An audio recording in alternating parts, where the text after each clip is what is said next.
Get it poppin'.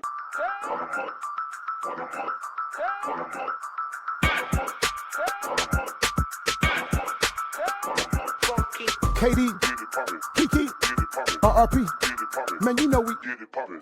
hey, hey, hey, hey, hey, hey, hey. Man, I was born in the slums, raised in the sewers. I hung out with all the talkers, influenced by all the doers. See, I'm a goat. Y'all should sit down and just take a note. Stop burning bridges and expect a nigga to send a boat. Are you thinking that you morphine, but you just the OPC? Gotta put you in your place, I guess that's just my OCD. Katie told me, so that means apply the pressure. Sorry, Lo, we killed this beat, man. Take that boy out on the stretcher. Katie is the bomb, Kiki is the detonator. DT got you in the fiddles, breathing off a respirator. Trust me, ain't no restaurant hater. You can say the stress for later. Got a question, send it in. I got two investigators. Dropping gems, we just trying to really see who want it. Oh, it's business, yeah, we own it. Smell like money, I cologne it. Kiki quick to block a nigga. Katie quick to kick him out. Keep my wife's name out your mouth! The girl from around the way with a whole lot of shit to say. It's your girl, KD. It's your hostess with the most. It's Kiki. My bad, girl. What up, though? You know who it is. Your boy, Coach DTM, a.k.a. Pure Motivation. I am Mr. Energy. Everybody love me. I don't have one enemy. Our podcast is here now, so you got to respect it. You never get off on us because we're never the exit. If you know me, then you know that I'm more than a savage who loves living life and is allergic to average. So in conclusion, so there's no confusion. If you see somebody realer than us, It's an illusion.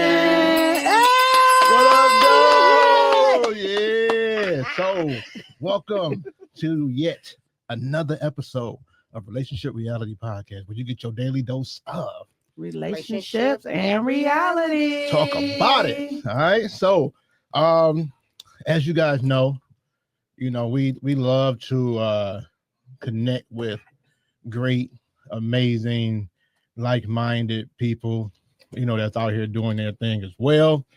So we brought you a few people already, on the show, but today is a special day. Today we bring, listen, I always talk about we are hot on the show. Yes. And hot means Humble, open, and transparent. talk about it. So we do, right? So we brought Mrs. Hot herself. No, for real. No, for real. No, for real. Mrs. Hot herself on the show today. Talk about it. Introduce yourself to the people. Hello, people. It is your girl, Miss Mouthy, the one and only, the lips of Detroit. Okay. Talk about it. Better known to some as Raquel. I'm so grateful to be here with you guys today. I'm a mouth. You a lips? I'm a lips. Okay. That's what I am. All right, period. No, because at the beginning of her podcast, she'll be like, hello to Hey, my lips. lip. That's Yeah, me. yeah. You'll be talking, hey. Yeah, my peoples are lips. They know what it is. You know what I mean? Okay, so now the realists get to sorry. meet the lips, and now what's the name of the podcast so they know up front? Yeah, so it is the Miss Mouthy podcast. This is my unmuted season. I think this is the season where I'm not afraid to say whatever and talk about whatever, where in the beginning of this shit you kind of like tiptoe and you don't want to offend nobody, but now I'm like, fuck it. And then I got one with my husband called the Mouthies, where we talk about love and relationships as well. And so we love tuning in to the advice that y'all give us when we be having our moments. So, Talk about it. You said this season is unmuted as opposed to the other 5 seasons. they was muted. I feel like I was finding my way only when I got triggered. Like when somebody would do something to me, I would add my personal experience and then pop my shit. But overall, I wanted to produce like very uplifting, positive content. But sometimes, people piss you off. And Life be life, baby. I do think because I actually binge watched. Like I started with one episode, and before I knew it, I was like, oh shit, ain't no more. I don't watch them all. But I just say that to say I don't feel like any season was muted. Okay, I feel like you very you don't have to wonder. Okay, I'm gonna say great. Open and transparent. Thank Yeah. you. Hell yeah. Open and I said, transparent. well, damn, tell us what happened then. Yeah. So- That makes me feel good to receive that. Oh yeah, it's amazing. You guys, I listened to yours as well as the one with your husband. You guys are absolutely amazing. I loved it. She put me on it. I was like, oh, I'm stuck. I sent you I be like, yo, you like podcast? Listen to this podcast. I was like, oh, I'm watching. I love Yeah. that. dope. And that's what it's all about, man. It's really good. It's about sharing great news and great podcasts and Absolutely. just great people in this space, man. I think we need that. Yeah. Just as what we're doing, just content creators and things like that. So Yeah. we definitely need the support each other the way we doing here. So y'all follow suit, man. I'm gonna just start. It's good material. Good, I work my little ass off. Great content, man. Great content, and and listen. I'm gonna just say it now before we get started. What? Like, share, and subscribe. Yeah. You know what I'm saying? Tell a friend. You had us all in. What you about to? So this episode I think is gonna be super amazing. We're gonna definitely try to get to one of these fan questions, but one of these realist questions, I should say. But we want to kind of dig into Miss Mouthy, aka Raquel. The Rock. Okay. The Rock. But we want to kind of dig in a little bit more, so the people can understand who she is, and what's going on in life. You know what I mean? Because I feel like it'll be powerful just to hear her story too. So, give us a little backstory, okay, if you will. Absolutely. So I would say I've been podcasting for the past 6 years. Rooted, born, native in Detroit. Okay. One of the biggest things that brought me to creating was advocacy. And so I did a lot of advocacy work around trans people in Detroit. So for y'all listeners who may not know that is part of one of the letters in the LGBTQ community. And it's the trans, the T, which oftentimes get left off, but we started the movement. And so that's anybody who was born in one body, whether male or female, and somewhere along their journey, they transitioned and decided to be the opposite. And so for myself, being born male and then transitioning into a female, brought me into the advocacy of discrimination, transphobia, homophobia. So you go through all these different journeys around discovering yourself, which made me have to create a platform because I was like, girls like me don't get to tell our stories. We oftentimes are being falling into all these stereotypes and all these things against us, but we never get to say how amazing. I know bitches that's doctors, parents, like amazing women, but because of our fear of people not understanding us, we stay in the shadows and we don't talk about it. So I was like, nah, not this go round. So I just want to say, when I first met you and your husband, I didn't know you guys were trans at all. I didn't. Yeah. So at all. When I first listened to the podcast and you all said the TNT marriage, I said, what the fuck is that? Because I didn't know, right? Never heard of it. So as I'm listening, I'm like, oh, which made me love you even more because you even more solid. And then to get on this microphone and talk about your truth, because that's a lot in a way that says, I love me. Yes, I don't give a fuck what you think about us. We are who we are. I love that. And then even to speak to your husband, he been in the service. Yes, he just is amazing. And I was like, I never would have known. That's dope. So when you say TNT, break that down a little more for those who may not. So a T for T relationship is a relationship that's comprised of two trans people. That could be two trans women, two trans men, or a trans man and a trans woman. And so me and my husband just happen to fall in what we call the binary spectrum, which is a man and a woman being into a marriage together. And so that journey is beautiful because you see somebody else who knows your struggle, right? That will be no different. I'll give y'all one that people can relate to. When you're a black person and when a black man finds his black wife and both of them know about the struggle of poverty, they can relate more, right? And so that's pretty much what me and my husband has in common. Okay. All right. And then so as someone who is transitioning, when was the time that you said, this is what I want to do? This is who I am. This is who I feel like I'm supposed to be. That's a good question. When is that? I think one thing that happens that people don't often ask is how early gender come into play with youth. So I remember being 5 years old and being like, wait a minute, I'm different, right? People kept questioning me why you walk like that? Why you talk like that? But I'm not understanding what the real question they're trying to answer. Then when you little, you don't see mirrors, so you don't really know. You only have this ideal of what you exist like in your head. But everything that little girls my age was doing, I wanted to do, but everybody was telling me no, you're not supposed to do that. So what the fuck am I supposed to be doing, right? So I found myself shrinking myself at such an early age because I'm I don't want to get reprimanded every time I do what feels innate. So then what ended up happening was when you develop language, when you get out in the world and you start seeing reflections of yourself, whether I remember the first thing that I was like, why am I resonating with this? Was Jerry Springer and Maury started having like these episodes of like, is it a man or not? And I was like, yep, I remember that. I was like, oh, bitch, there's people out here that live like that. What does that mean? But as a kid, you just brush past it. Yeah. It wasn't until after I graduated high school and I was like, I don't know why I have this instant desire to be something more. And so I remember my cousin actually giving me some of her old clothes. And baby, when I put on them little jeans and them little boots, it was over. You felt right. Yeah. It felt and normal to you. Yeah. And then I knew I would get like a lot of criticism around like what people would think of me, but I never gave a fuck. Like I think being a younger self and knowing I was different helped me build that confidence to know how to just push past people's opinions. Yeah. You know? Okay. Did you date in high school? Oh, rarely, a little bit. Like I would use like what we like to call in our community blankets. A beard? Yeah, that too. Okay. Blankets, beard, something to cover up who you know to be yourself inside. And what honestly happened was every one of my girlfriends then were people who end up being lesbians or trans as we got older. Okay. So it was like we kind of not knowing, but knowing we were like, oh, it's something about you that I can love in this moment, but we don't have to take it to heteronormative behavior. So yeah.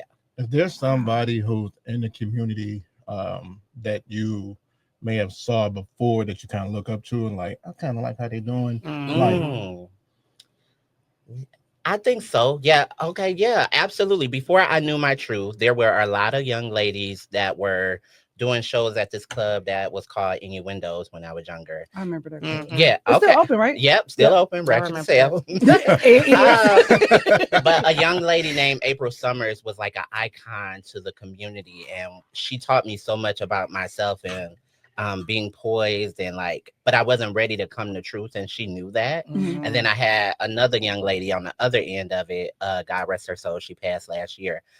She told me like, you're gonna be a girl, and I was so offended. Like, bitch, no, I'm not. You can't tell me who I am. But had I appreciated her embrace and like coming to truth about like, yeah, like, what do you mean? Like, give me more.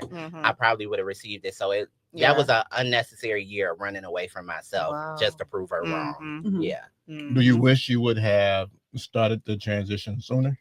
Absolutely. Absolutely. I think especially looking at the youth now, it's so much bravery in what they're doing and seeing their like family support them and them having a really sure sense of who they are. But I think I would have saved my family and me so much resistance if they really would have just sat down to try and understand me. Like a lot of times in my childhood, I felt like nobody cared. Like nobody, like I used to just not say nothing because, and they would forget like Christmas. It was one Christmas, everybody got a gift and nobody got me shit because I'm so quiet, right?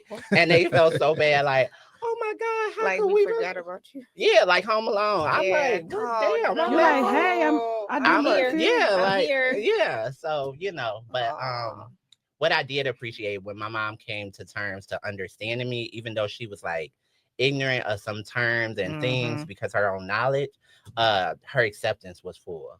Yeah. That's what I like. I like that. When I know, like, especially our parents are so much older, right? So they don't have it just don't click in their head like it's okay for change. I think the younger kids are more open and available to do things because as parents we're more accepting of things. You know what I'm saying? Like I don't care who you with as long as you're happy, as long as you're not being abused or mistreated. You know what I'm saying? I don't give two shits. You know what I'm saying? But I know our older, even now, older people are like, what the hell? You let your son play with baby dolls? Because my I heard thing a lot of that. But you want these boys to be good parents. You want these boys to be good partners, but you don't want them to learn how to cook, learn how to clean, or hold a baby. Absolutely. But that's how they gonna know how to be a good dad. You know what I mean? So I don't know.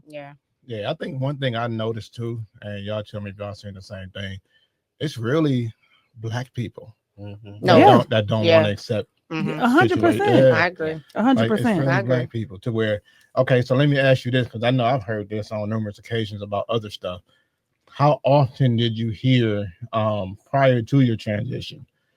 Oh, it's just a phase. Oh, yeah, a lot, right? And because people will project their own ideas of you on you, and that is just something that I never rocked with. Or take it a step further, people in my family would try and set me up to see if I would fall for this imaginary bait, right?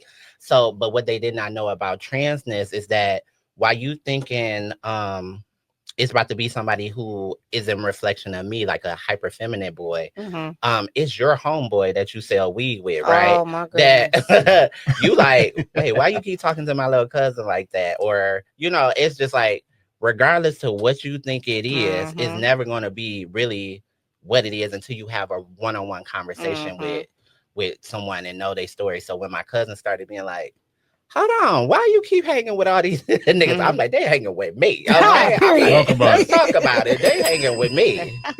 They want to be on my team. Okay. And then, so being trans is different from sexuality, right? Yes. So even though you are a woman, it doesn't necessarily mean that you want to be with other women or other men, or you know what I mean? Yeah. Like, so gender identity and sexuality is completely different. Okay. Because you can be a trans person and still like the same sex, or you can like the opposite sex, or even step further, we are learning as our community is growing that you can have no sexual desire to another human being at all. Right? That's the asexual people. Yeah. Right? Okay. And you could be someone who only like people of intellect. So there's so many different ways around people can show their sexual expression. But in the Black community, what we fall victim to is telling somebody like, oh, if you gay or you lesbian when they so young, these children haven't even had sex. So we're pushing something onto them that their minds can't even conceptualize because they're not sexually active. Trying to put them in a box. It's like you can say they're feminine or you're masculine, but you can't identify who they're going to have sex with. Right. I follow a young man on social media, so he is a seahorse dad. Oh, cool. So he's a trans man who has 2 daughters. So he prefers to be with men. So social media people are so fucking mean, bro. I'll just say that they are. But they comment but their comments are, if you want to be with a man anyway, why you want to be a man if you want to be with a man? And he often tries to explain like it's not about who I want to fuck. It's about who I am. And I'm a man. And I gave my husband 2 daughters because we wanted children. So it's like, I do think I think it's ignorance though. Because I didn't know.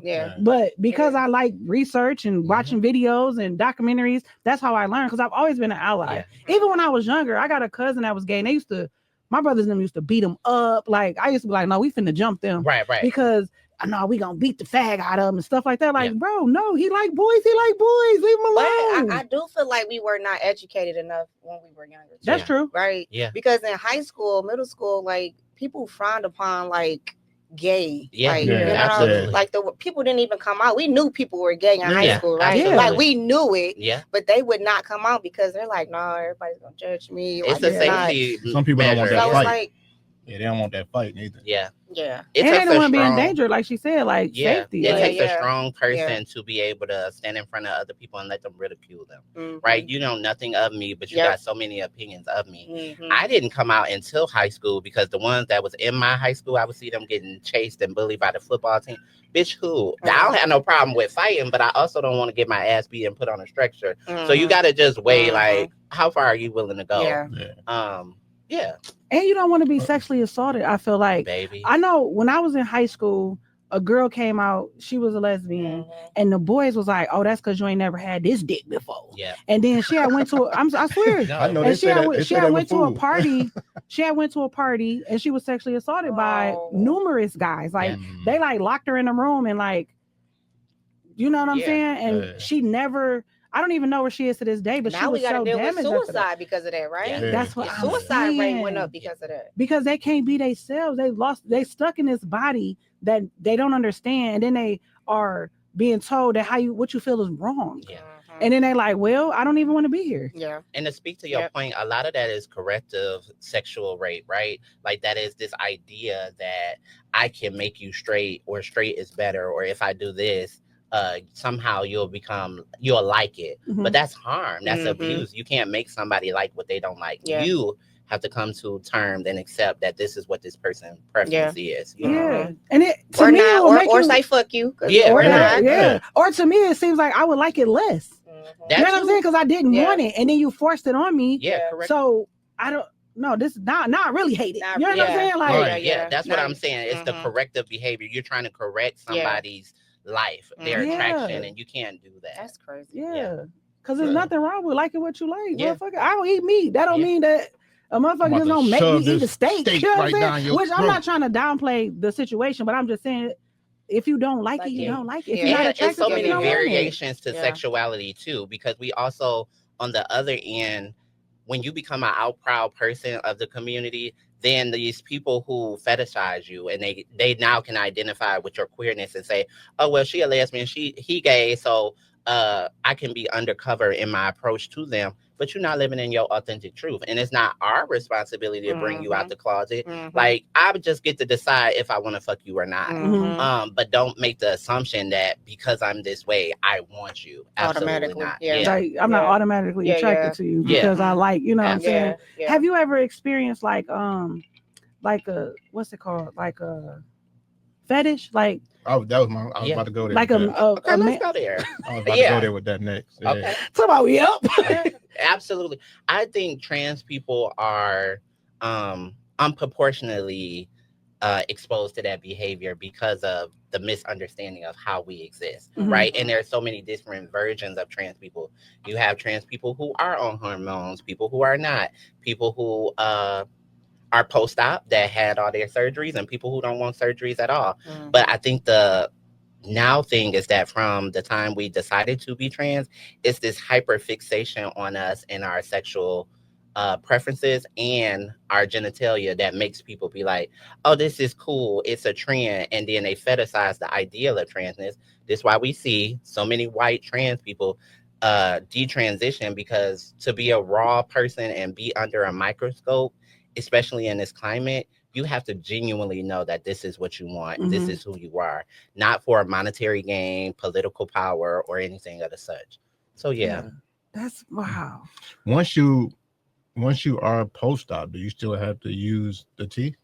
Not as much. Like, it depends on what gender you are, but sometimes, like, if I go post-op and I want all of these things, I might naturally have to take estrogen, but I don't have to take the T blockers no more because the testosterone in my body levels would have mellowed out. And so that's also when people get into this idea that only trans people take hormones, it's a misconception, because older women, cisgender women, take hormones for after they have that what is it, premenopause, postmenopause, or stage in life. So that access to hormone care for every woman is necessary, you know. Okay. Have you ever dealt with like somebody, you meeting somebody they not know in the beginning, and then once you let them know, they start to act differently? Yeah, that was like in my early years. Because I think as a trans person, you have to figure out how to navigate that detail of information, and also like safety, because everybody, regardless of whether they know or not, is not going to be receptive to that, because it's not even you, it's how society is making people believe should they accept you or not. So one of my early on boyfriends, the funny thing is, I thought he knew. We went to St. Andrews, me and my homegirl. We partied. Y'all know, I'm gonna take you back. We was in St. Andrews because I never used to want to go to the club. I'm like, no, girl, and it's in a church? Absolutely not. They already telling me I'm going to hell. You're like, now I'm going to double hell. Yeah, God damn it. Partying in the church. I went. We dancing, we vibing, and she like, you should dance. He want to dance with you. I'm like, no, girl, he don't know T. We not doing none of that. So, long story short, we exchanged numbers, and I was like, okay, I'm gonna tell him when we exchange numbers. My rule of thumb back in my 20s was, as long as we're not getting sexual, then I disclose, right? And so as we texting through things, I'm just telling him like, hey, I'm I'm a different type of girl. I thought that was hint enough. The voice, No. I was like, maybe he gonna clock it with the voice. Or No. back then, I looked nothing like how I looked then. So I was like, I was so up on the floor, man, you can't clock it.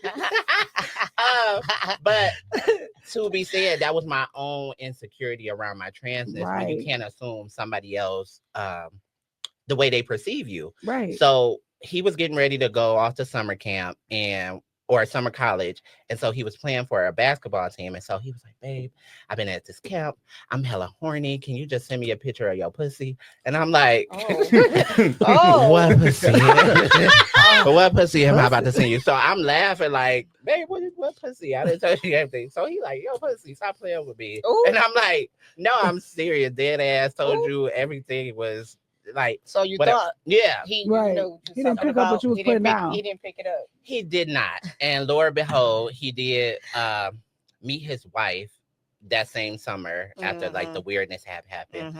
And then he hit me maybe like 10 years later and was like, I always thought about like what would have came of us had you been born a certain type of way. And I was just like, well, no need to wonder. We'll never, there's no pussy there. Yeah. What you needed, I didn't have, and that is okay. Fresh out.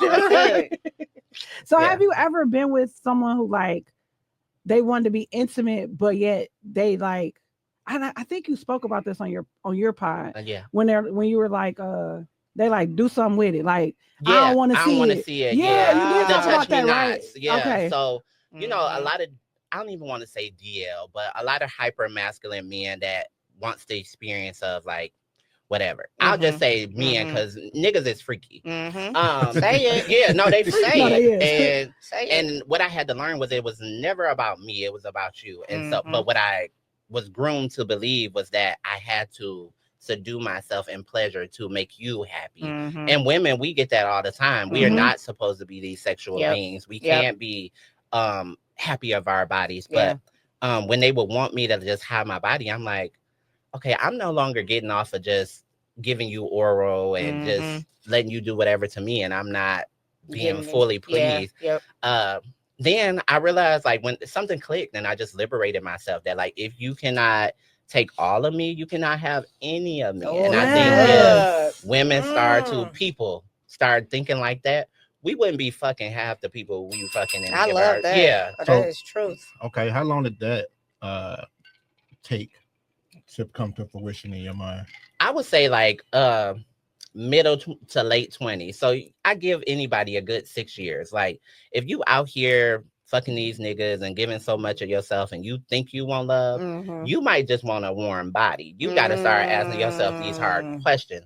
Because I feel like for me, I was giving guys the most sacred part of myself. If I give you this good, you gonna give me all of you, despite what somebody may say. And you could love me behind doors, closed doors. But when it came time, you never were ready. And that was your journey. So I would say people have to start looking at the investment of like, how could you give somebody yourself, your essence, and not hold them accountable to loving you wholly? I've never been ashamed of any man that was on DL, bum, homeless. You know, that's my nigga. Homosexual. Yeah, you see what I'm saying? That's my man. Women are like that though. Yeah, women are like that. It's the men that are more superficial to where the men be like, I want the arm candy. It's the women that's like, no, I want the Baywatch type dude with the six packs and all that. But for the most part, you got the notorious B.I.G.'s out here getting women. The Rick Rosses out here getting women. There's no way in the world they should have one. But they got one. You know what I'm saying? Several. But, you know, so it's I think it's a thing where men just gotta have the arm candy, and it's like, you know, I agree. We fear how we're looked at for whatever reason. I don't know what the reason but is. What they don't know is like subsequently you are making these young girls feel bad about themselves and that they're not enough because who you fucking on or the embarrassment of or not wanting your homeboy to know, because it don't just happen to trans girls. I'm like, I used to tell them girls when they come calling me about their baby daddy, he don't know how to treat neither one of us right. It ain't about, the question is not about what I got between my legs. It's about why he beating your ass and trying to kill me. Like the deeper questions we're not asking. He don't know how to love no woman. You know what I mean? That's true. Okay. And then you spoke on your husband, how long you guys been married? You know what? We only been married a little over a year. I was finna say Yeah, that. we known I each know other a that year. answer. Yeah, Married. I figured that. Yeah. She told me already too, but I just want to ask for clarification from the fans out there. But the way y'all vibe, I feel like y'all been, what that big great? No, I feel like y'all been together forever. No, for real. Yeah. When I first met him, we met at a healing and spiritual retreat in Florida. My last boyfriend, which was my first love, took me down through there, fucked up my whole set. No, not in a good way. Just no. Wanted to kill a girl. Bow, bow, bow. Oh my God. Because the first time we hooked up, and then I was in Jamaica, minding my business. Come back, he hit the DMs. I'm like, he like, I want to hang out for my birthday, and I was like, okay, cool. That's sweet. First love, you had this impression to say, oh, if he come back, we meant to be. Yep. Yeah. No, he's meant to finish you off. Okay, especially if you met him in Jamaica, it's like this gotta be. No, I met him here, but I was in Jamaica. Oh, okay. He seen the flex. That's what it was. All right. So, you come back and you think like, oh, this is our second chance. It's gonna work out. No, he just want to know, is you dumb enough to let me back in? Yeah. So he tore up my whole house. All the things he was gonna kill. If I did not leave, he was gonna kill me. I know that unequivocally. Yeah. And so I went to a spiritual and healing retreat because I was like, I just got to be off niggas. Like, I got to find myself and my peace in a way that like does not center none of them. And then I bumped into Grayson. That's sweet. Grayson was out here, y'all. Nah. Grayson had some shit at home. He had a whole fiance at the crib. He had a bitch at home. He had a bitch on the crib. And so when he approached me, he was on bullshit. Yeah. Straight bullshit. Now, mind you, I'm just like, you like, I love him. No, absolutely not. No. I was like, nigga, no, you can't set boundaries. You can't even be my nigga. Like, Raquel said, nigga, you ain't finna play in my motherfucking not face. at all. Especially if I seen everything. You see what I'm saying? So I'm asking him questions out of like just casual conversation. Like, so if y'all been together this long and y'all not married, and then you over here with this bitch in your face, like, what's going on? You need an out. It's not even, you don't know how to end that relationship. Take some time for yourself.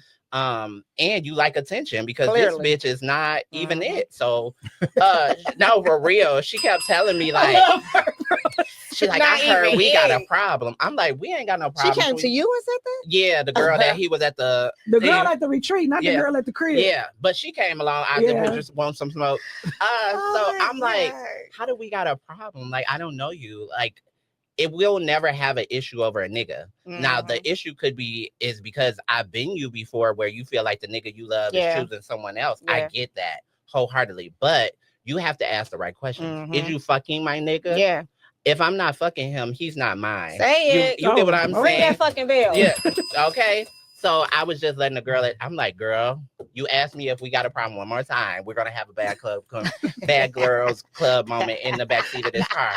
And so the night we all went out, he came to my room and he was just like spilling out his heart to me. And I was like, you have never really talked openly, which most Black men haven't been able to just express their feelings to their significant other. And I was like, oh, this is different.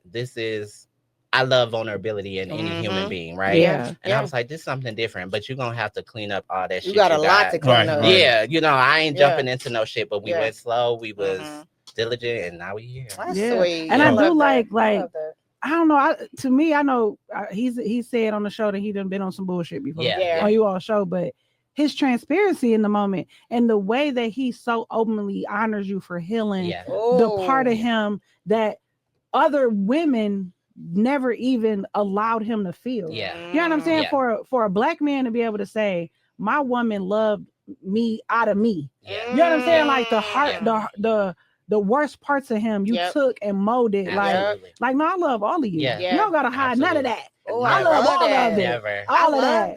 Yeah. I was like, I just love them. But y'all giving me chill. Most men don't do that. They don't. Because they don't have no safe space, right? I was about to say, are we creating the spaces for them to be fully authentic, fully open? We always say we want these truths. We want to, you really need to know who you vested in. And it's not the part when he taking you out on dinner or fucking your soul out. It is the part that when he is snapping on you, when he's being unsure of himself, when he's not making the right decisions, you gotta just be like, oh, this is my person. Can I still deal with that? Yeah. And I like when he was like, I think he said like he never been with nobody like you before. Yeah. And you was just like, cause I'm me. And he did admit that at first it was hard because you're so like powerful and open and living in your truth. Where he was like, wait a minute, babe, we don't. You like, no, we do this. Yeah, no, for real. So explain to the people as well, because I think we did breeze over it a little bit. I'm sorry. I'm excited. is trans too, right? Yes.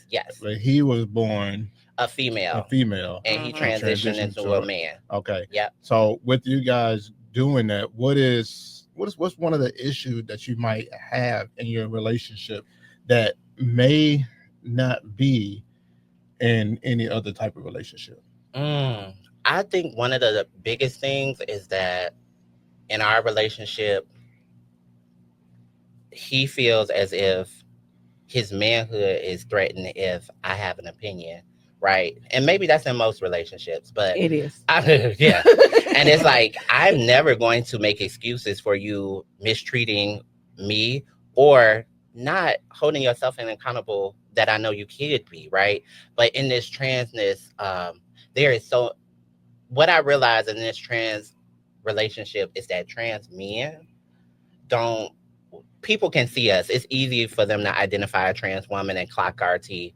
But for trans men, it's like you got to look a little harder. Once they get on that testosterone, it eats their ass the fuck up, and you will never know. And it's safer for them to be in the shadows or live stealth. When you live stealth, that's when you don't want the world to know that you are even trans, right? And so, but think of the violence that we know cisgender women face with sexual abuse. Trans men is still adjacent to that, and they experience that at the same rate. But now it's heightened because of this fetishization that people have for Black men, right? And so whether you have feminine lesbians looking at him, gay boys looking at him, cisgender men trying to emasculate him, or trans women trying to dominate him, that is the dynamic that I feel like brings a different nuance that I know I have to be very not soft but intentional about how I handle his way of being. Like his So how many children do you guys have? Just one. Just one. Okay. One. Yeah. So how do you all explain to her, or do you just like you know what's funny, because my daughter, she's 10 now, and she's from a previous relationship, and me and her father was in a T for T relationship. And she's always known transness. But I think having a trans people raising her don't make her look at queer people no different. Like she's been exposed. Like I used to take her to conferences with me. One of the things I think she more so not protects me, but she checks in with me to be like, "Is you okay with coming into this space? Do anybody say something to you?" And I'm like, "No, it's the other way around." Like, she's so sweet. She's so thank cute. you. You're doing a very so good job. Thank you. Like adorable. But I have to check her on just like the behaviors of a human being, no matter what, right? Like whether they're Black, whether they're poor, fat, whatever. You don't get the right to make somebody feel less than if you don't want to feel less than. And so with that, I was gonna ask that question. So like, do you think she'll get like treated differently at school or made fun of, or like how would you as far as like having friends, having sleepovers, things like that? So like, because quote unquote it's not normal, right? Yeah, so most people don't understand it. Like how I think that will be a thing that she will face, right? But one of the hardest things is being one of the Black girls in an all-white school sometimes, or being in a suburb. We have to deal with racial shit before we can even get to gender. For sure. But I do think I notice when people want to impose their. But as a trans person, they're gonna always come for your kids first. That's what I mean. There is something about the innocence of a kid, and I've experienced that, whether people know it or not. I was in a 7-year custody battle over my daughter with my ex, right? And so it's this thing about separation abuse that even when you're not with a person, they still want to cause you harm, and at the root of it, it's all rooted in transphobia. So the women that he rallies is either women who lost a child, want a child, or just don't like trans women. And so I have to work diligently to not expose my child to the hate that I get from just existing. But I'll be for the shits. I'm an educator. I know you are. I know when I was younger, because I'm biracial, and a lot of my friends, like parents, or really was the mom. I'm gonna be honest, it was the moms.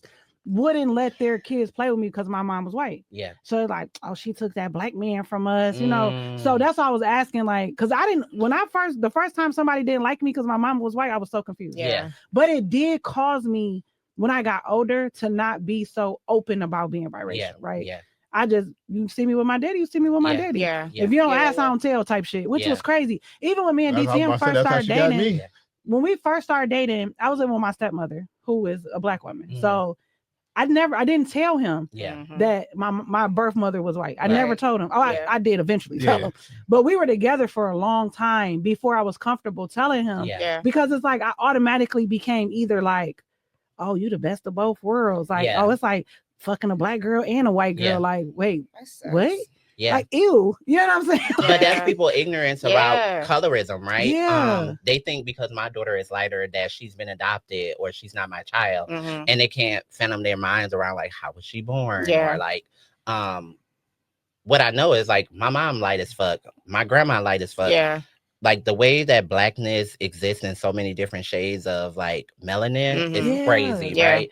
But society put these extra divisive things against us. And so the only thing as she grow older, I gotta let her navigate that for herself, is that my love for you is always gonna be here. But I hope that my identity don't bring shame to you and like stop you from wanting to be great. When I was young, but now it's like people don't care. But when I was younger, it was like, man, I don't even see how my parents dated in the 70s, honestly. Which they did, and they still together, but it's just like it was hard back people then, are so like I think it was easier. It was hard, right? But I think it was easier because there was no social media back then. So like your scrutiny was coming from your neighborhood. I feel like it was so much more racism back then, though. Yeah, but you didn't go very many places though. Like I see what you're saying. Like, so once you home in your safety net, that's safe. That's but now today, if it was the same way today, well, in some cases it is, you still taking that same scrutiny when you just pick your phone up. You in the crib chilling. So back then you had to go to the racism. You know what I'm saying? But it was a way out of it by just going home. I just go home. Or going to your wherever your safe space is. You can go there and you know you're good. But in today's society, there is no real safe space for a lot of people. That's true. Whether you in the community, whether you interracial, whether you you know, whatever the case may be, it's just no spot for that, right? And for our kids, right? Like I think I'm never gonna let her go over to sleepover, period. And I'm never going to allow people like I don't do that. Her immediate family, like her cousin, just asked to sleep over, but I am meticulous in not letting kids come over because I know what stereotype is posed on me. I'm never trying to make somebody kid, or I don't even want the ramifications around that, right? Kids can play outside all the day as long. They ain't got to come to my house and you ain't got to go to theirs. That's true. Because the people in which we know abuse these children don't look like me. And until we wake up and see that and we start accepting these kids' truth to be that, it's never going to be no protection around that. Have you ever had have you ever lost a like strong friendship because they didn't, you know, they were maybe trying to hide their true feelings or things of that nature? That happens all the time, and that used to hurt me so bad. One in particular, I had a friend. He was so near and dear to me, and I thought he was just like the coolest black boy ever. But it wasn't until, even though I always been who I am, it wasn't until I named it for him that it became a problem and an issue. And even with family, there were certain family members that I lost along the way. But I learned to just be like, if I know authentically I'm a great person and I've been great to you in our friendship and relationship. Look, that's what we just had to learn. Why would I question? We've been learning this. You have to let them lose you. Your value and your worth and investment into them is not for you to be questioning of your identity, right? Like you can't change that your mom is going to be right. Like I can't change my transness and I'm not going to. Because you could pose a problem to me And I've learned in my adulthood, not everybody's meant to be around your energy. Ooh. You bet. It's not. God do not. You better talk it. Y'all, for real. God will not remove without replenishing. So anything that he takes from you, he's going to give you tenfold. So I was going to ask that question next. Jeez. Are you spiritual at all? Absolutely. Absolutely. The church don't fuck with me, but I fucks with God. So I don't need you to build no walls in order for me, to have that connection to him. Every time so it's a funny thing. Every time we go to church, our church, everybody stop what they doing. And we in a mega church. Like it's a mega church. They stop what they doing. They let us know. Nobody directly say it, but we know. Like when you exist as a other, you know how people go about it. Whether you're a black person in a white neighborhood, like you just know when that thing is thinking. And our pastor, every time we come, he didn't get on that tirade. He started talking that shit. So he tried to make you leave? No. I think he's trying to guilt them into being different. Yeah.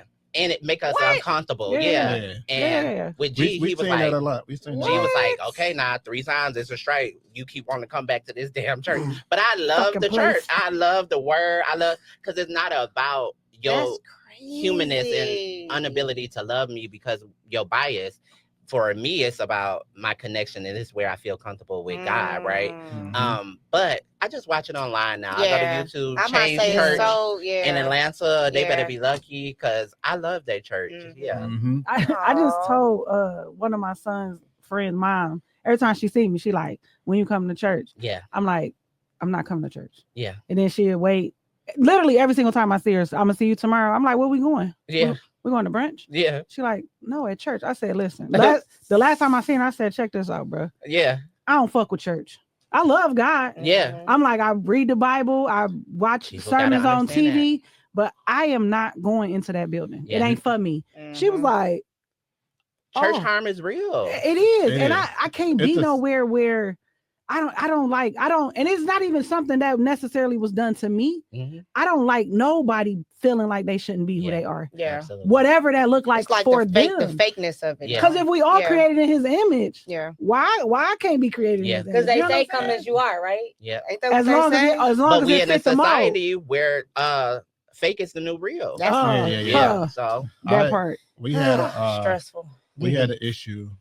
For those who don't know, I am probably one of the, I'm going to take the probably out. I'm the top officiant in Michigan. So if you get married, come holler at your boy. Period, right? Babe, period. So when we first started, we literally. I guess I'm the only one not married. We literally opened. Right? Don't rush it. We don't have to change it.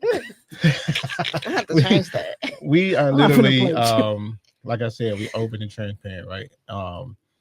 And we had a couple that came to us. And these may have been at least one of my, if not the favorite couple that I married, but they were lesbian. I knew that's what you was talking about. You talking about Z? Yeah. They were lesbians, but they were like two of the coolest people I think I've ever met. Right? And, you know, I counseled them and got them right, and everything was good to go. And I can remember pastors talking to me like, "You finna do what?" You finna do what? Even the older gentlemen that were at the wedding were like, "Oh, y'all not attached to no church, are y'all?" I'm like, "Well, damn." And my thing was when I started doing this, I pray often. You know what I'm saying? And God told me, "Listen, I created you in my image, right? What would I do? How would I look at my child?" You know what I'm saying? I'm telling you not to judge. Don't judge. It's not my job to judge. If it's wrong, it's wrong. If it's right, it's right. I'm not gonna be the one to say it. You know what I'm saying? If you feel like if you're living in a peaceful spot, right? Who am I to say different? Absolutely. You know what I mean? So I'm like, God said it's okay in my head, in my heart. We're doing it. You know what I like to say? I oftentimes I call myself the silent assassin, right? Like y'all said, when people don't know, that gives opportunity for somebody not to judge you based upon their bias. But you come in and you fuck shit up. The human experience is based on that. We all want to be accepted. We all want to have safety. Like it is once we see these differences and we can still appreciate each other. Oh, now we got something. Because I ain't got to know your story in order to know that you still need to be safe. Right. Right. And that's my thing. I'm like, listen, I feel like for people who may not know God, right? Right. You want to exemplify how he would be. Yeah. You want them to see him through you. Yeah. And you don't have to say anything spiritual. Yeah. I hear you, God. You just gotta be. You done brought me to my phone. You know what I mean? Yeah. You just gotta be who you are. Yeah. Absolutely. And be authentic. So, Yeah. And that's what I think that's what drew us to you even the very first time. Yeah. When you came in, you was working. We was like, definitely love I'm like, I you love her. from the beginning for sure. I'm like, I love her. Like your energy, your vibe, Thank everything you. is just so authentic. Like Yeah. it's so it is. Yeah. Thank you. So real. a question that comes across, right? Mm-hmm. But it may not be asked often because it sounds like it could be offensive if the answer is no. Right. Has anybody ever asked you, hey, are you trans? Yeah, absolutely. Now, would you find that offensive if you wasn't? No, because I recognize, right? If I had the privilege to be a cisgender woman and I was mistaken for a trans woman, one of the lot of trans bitches I see is very bad. Okay, they are beautiful. They are doing their thing, but we have to talk about so many different intersections that make people even think about that. So cisgender women come in so many different variations, and we have things like PCOS.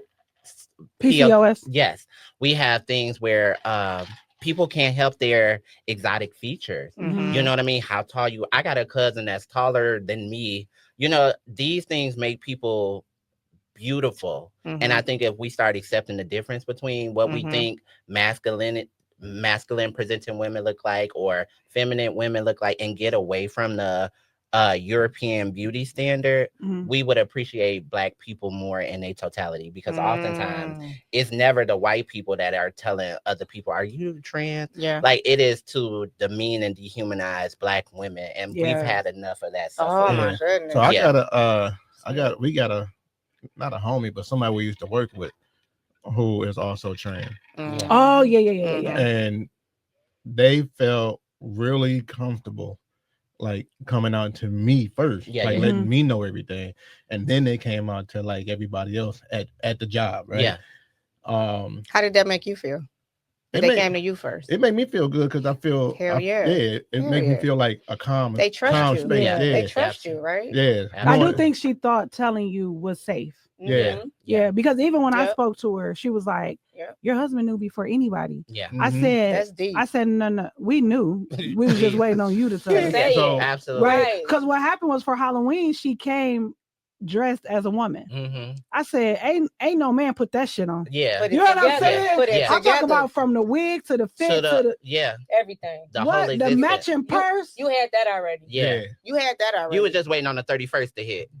But she did it to see the reaction. Absolutely. But a lot of people did mistreat her after that. Absolutely. And so, because what year was this? This was years ago, though, right? 6, 7. So that was still kind of like the murky, people wasn't really like. No, it was like 13, 14. And for her, before the transition, she had done so much, right? In different communities. This was a bodybuilder. She was a top bodybuilder, so in all kind of magazines. Marine Corps did detail, for, like fine, and then was still fine as a woman. Detail you know for the president. Yeah, she did like presidential detail, everything, like. Black ops. And that's why a lot of trans people choose to transition later in life, because economically, so much of the shit that you could lose, you have to be very stable, either mentally or financially, in order to decide to transition, because you're gonna lose so much. Just to know how strongly you feel about who you really feel like you are, right? She goes overseas because nobody will do any work on her over here, because she cold every time she go under. So she goes overseas to take this risk. And I'm like, to know that you were possibly cold, but you still like, no, I gotta have this done. That says a lot. You know what I'm saying? Yeah. Remember, she got the voice surgery, so she couldn't talk for like, was it like 3 weeks or 4 weeks? Oh my god! Because she got her Adam's apple shaved down. But she was so. That's passion, the way though. She stood in her truth. That's passion. And it's crazy because when she met her wife eons ago, her wife knew she was trans. Yeah. So when they started having children, her wife thought she was going to stop being trans. Right. And stop being who I am. I think the wife is looking at it like he was just cross dressing. Yeah. And that will stop. I don't, because I think in the wife's head, so did you the and I surgery, still did haven't the surgeries come first? Or the surgeries came after? She didn't get the surgery Yeah. until well like after she came out. Okay. She was already divorced and everything. Okay. Yeah. So I think because at that time she just looked at it as if that you just cross dressing. Oh, because that's probably all they was doing at that time. Yeah. Cross dressing it's probably something for the house, whatever. And people got to be honest in these relationships. relationships. The communication. What is your motive to loving me? Yeah. Like you can't keep trying to push somebody non-negotiables, even though it benefits you. You have to know that if this person's saying, I don't want kids, they don't want no motherfucking kids. If he don't want a marriage, if he don't believe in marriage, don't keep pushing this man about fucking marriage. He's not going to marry you, or you're going to be married miserably. Yeah. But I think too, she said she wanted to wait until her children were adults. Older. Yeah. Before she started transitioning, because at the time when he was like a man, he was like a man's man. I'm sorry, I got a cruise sense of humor, y'all, so I laugh at crazy shit. What happened? Is this person black or white? White. I knew it. Okay, go ahead. Just go ahead. Because like, not waiting until my kids are older is crazy. Because to live everybody your life, is not afforded that privilege. Insane. You know, life might take you out way before. Which is why the wife was confused. Yeah. Right. Yeah. That's why I'm like, it's about communication, because you're saying one thing, but you're not even living that. Yeah. Like, right. Yeah. And then he was like a man's man, right? So he was like strong, like he was like the dad that all the kids hung on. You know what I'm saying? So what happened was he ended up getting outed by what would we call this person? Somebody dirty ass always doing like a like I would say like a bitter lover. They got to be TMZ. I would say like a bitter lover ended up outing him.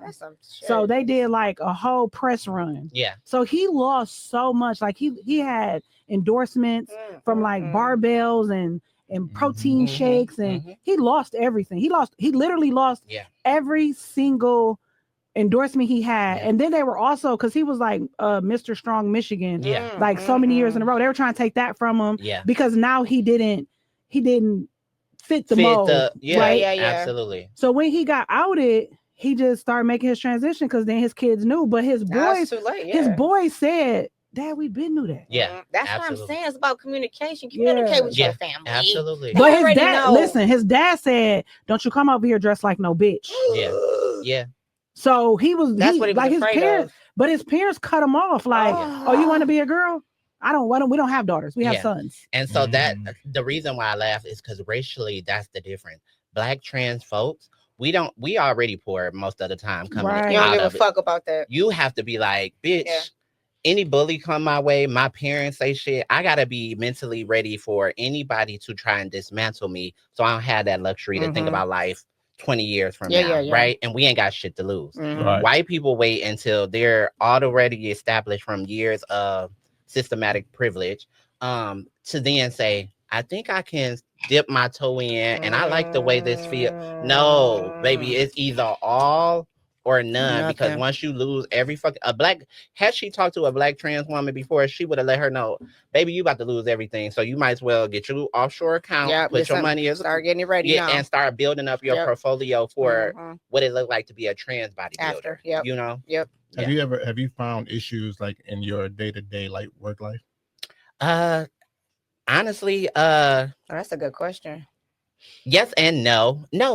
I would never. No.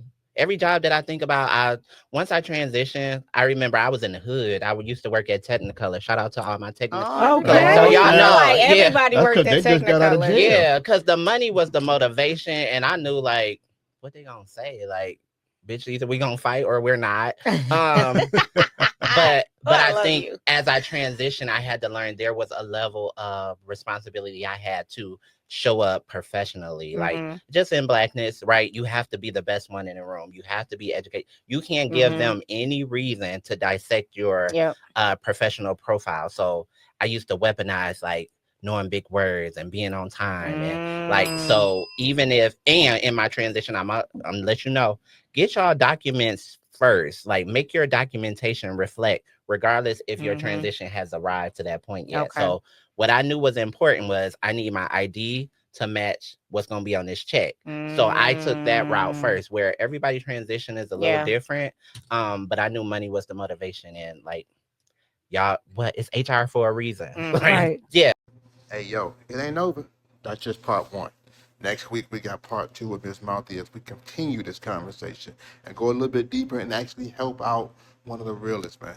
We appreciate y'all tuning in. Like, share, and subscribe. Let's go.